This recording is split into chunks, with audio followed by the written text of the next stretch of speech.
All right, here we go. Now, our explanation for why they put a capo on the second fret in order to play A, if somebody calls A for a song, is because all these bluegrass guys are used to playing G's, C's, and D's. And they know all their little licks in G, C, and D. Okay? But if they have to play an A, that would mean that they would have to like do an A, D, and E, but they don't know their licks in A, D, and E.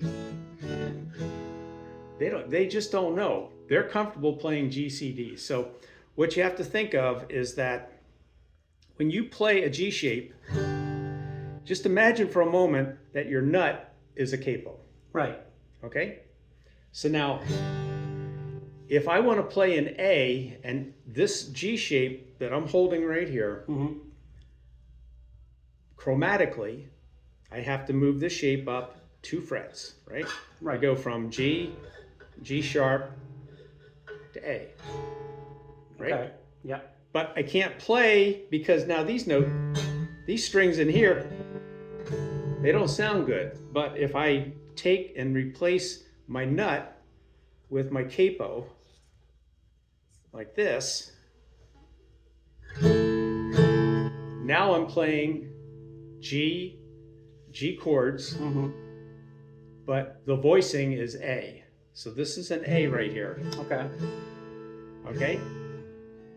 If I play a C shape, if I play this C shape right here, this now is a D. And when I play a D shape right here, this is my E. So this is A, D, E. Okay? But you don't think about 1-4-5. That's, really, if you think in the terms of 1-4-5, and if you think in the terms of GCD, okay, you can put your capo anywhere and play anything. For instance, Debbie in our band, she doesn't like to play F, right? So if you're playing the key of C, you got to play an F, and then you got to play a G. That's your 1-4-5. Okay? She doesn't like playing F. She can't get that finger down, and it's just a pain for her. So what she does is that if somebody, when she does Tennessee, the song I was just playing before we turned on the video, right? If she wants to play in the key of C, she's going to put her capo here at the 5th fret, and she's going to play G shape, C, D, C shape, D shape.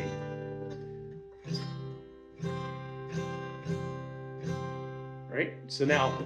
So when we're playing, like next Saturday, when we do Tennessee, she'll be voiced up here with her C, F, and G, but she'll be calling it G, C, and D. Okay? Okay. At the same time, I will be down here going, and she's up here doing da da. She's up higher, almost like up at a ukulele level. Yeah. And I'll be down here. So we'll have 2 different voicings of the same chords.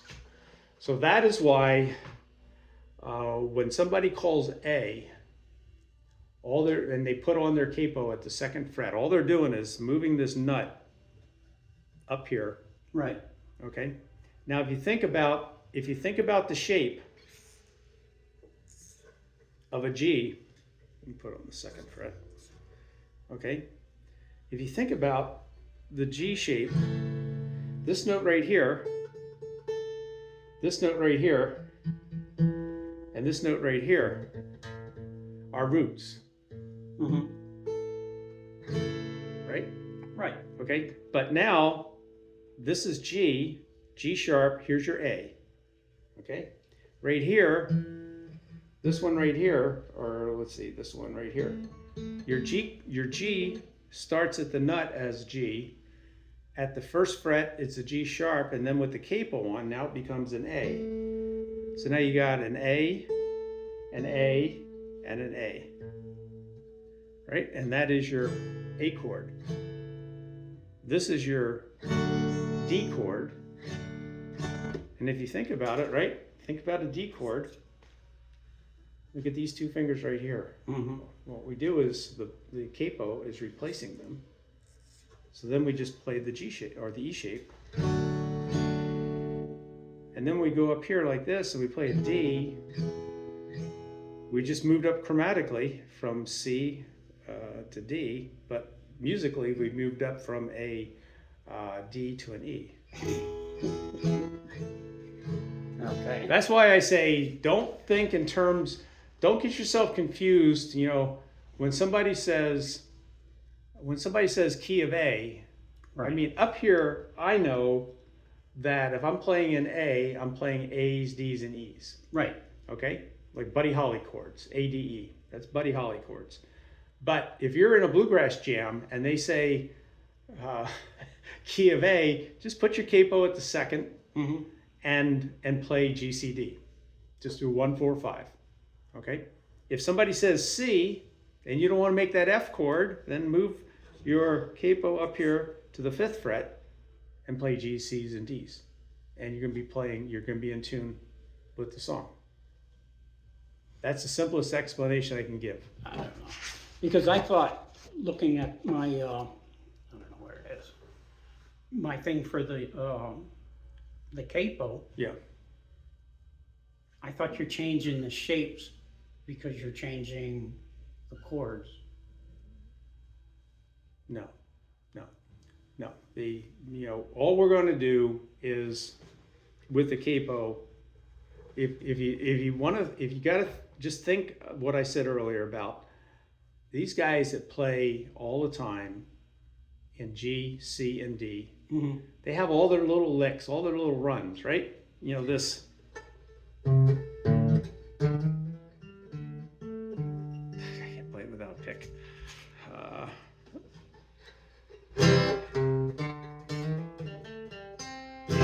Right? Right. Okay? They know that lick. They can play that lick anywhere on the guitar neck. Okay? But if you say, let's just say that, you know, here's G. Now, if somebody said play that in A, how do you do that? You'd have to go. Yeah. Okay? I mean, this is what you'd have to do. You'd have to go. This finger then has to become your nut. Right? Right. So that's why they go and they put the capo at 2. So just think about it. If somebody were to call and say B, we want to play in B, right? You're going to put your capo at the 4th fret. Or let's see, 2nd, 4th fret. Yeah, right. Okay. I hope it's the 4th because that's what I was thinking in my head. It is the 4th. And if you remember the shape, the G shape, right? I said that the 1st string, the 6th string, and the 3rd string are your roots. They're your roots, right? And if you look, this note on the 1st string, you know, starts life as a E.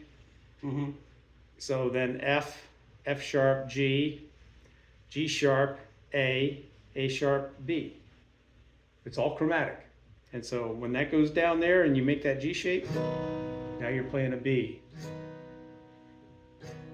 And then you're playing an F or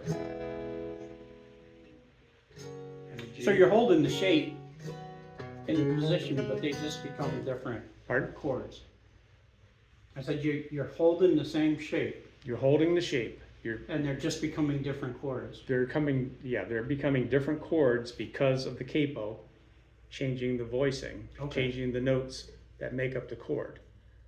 Okay. But so this really is just like your nut just moving around, and you keep your chord shapes that you know oh so well, like that. Okay. So that's why they do that. All right.